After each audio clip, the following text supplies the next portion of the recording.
தமிழகத்தில் உயர்கல்விக்கு செல்லும் அரசு பள்ளி மாணவர்களுக்கு மாதந்தோறும் 1000 ரூபாய் வழங்கும் தமிழ் புதவன் திட்டத்தை முதலமைச்சர் மு.க.ஸ்டாலின் கோவை அரசு கலைக்கல்லூரியில் இன்னும் சற்று நேரத்தில் தொடங்கி வைக்கிறார்.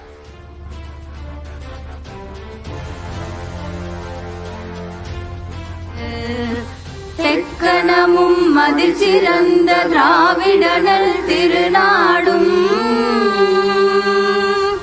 தக்க சிறு பிறை நுதலும் தரித்தனரும் திலகமுமே அத்திலக வாசனை போல் அனைத்துலகும் இன்பமுற எத்திசையும் புகழ் மணக்க இருந்த பெரும் தமிழனங்கே தமிழனங்கே உன் சீரிழமை திறமியந்து செயல் மறந்து வாழ்த்துதுமே வாழ்த்துதுமே வாழ்த்துதுமே. மாணவர்களுக்கு மாதந்தோறும் 1000 ரூபாய் வழங்கும் தமிழ் புதல்வன் திட்டத்தை முதலமைச்சர் மு.க.ஸ்டாலின் தொடங்கி வைக்கிறார். அந்த காட்சிகளை பார்த்து வருகிறோம். கூடுதல் விவரங்களோடு செய்தியாளர் குருசாமி இணைக்கிறார். குருசாமி, விவரங்கள். தமிழகத்தில் தமிழ் புதல்வன் திட்டத்தை தமிழக முதல்வர் ஸ்டாலின் இன்றைய தினம் துவக்கி வைக்கிறார். அதனுடைய ஒரு பகுதியாக கோவை அரசு கலைக்கல்லூரியில் இந்த விழாவானது தற்போது துவங்கி வைக்கப்படுகிறது.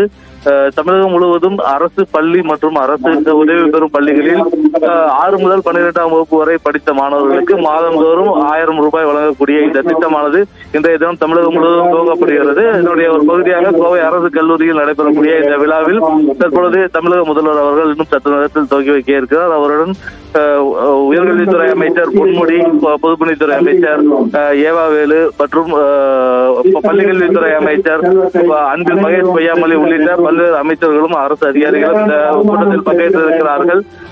இந்த திட்டத்தின் மூலம் தமிழகம் முழுவதும் 3,28,000 கல்லூரி மாணவர்கள் பயன்பெறுகிறார்கள். இதற்காக 360 கோடி ரூபாயானது ஒதுக்கப்பட்டிருக்கிறது. இந்த திட்டத்தை தற்பொழுது தமிழக முதல்வர் அவர்கள் துவக்கி வைக்கிறார்கள்.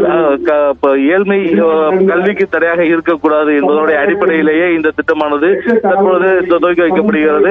அரசு பள்ளிகளில் படிக்கக்கூடிய மாணவ மாணவியர்கள் இடைநிற்றல் நின்றுவிடக்கூடாது, உயர்கல்வியுடன் படிப்பை நிறுத்திவிடக்கூடாது, அவர்கள் உயர்நிலை கல்வியை தொடர்ந்து உயர்கல்வியும் படிக்க வேண்டும் என்பதை உணர்த்தும் விதமாகவும் அதற்கு மாணவர்கள் மத்தியில் நம்பிக்கையை ஏற்படுத்தும் விதமாகவும் இந்த திட்டமானது இந்த தினம் துவக்கி வைக்கப்படுகிறது. நன்றி குருசாமி, விரிவான விவரங்களுக்கு.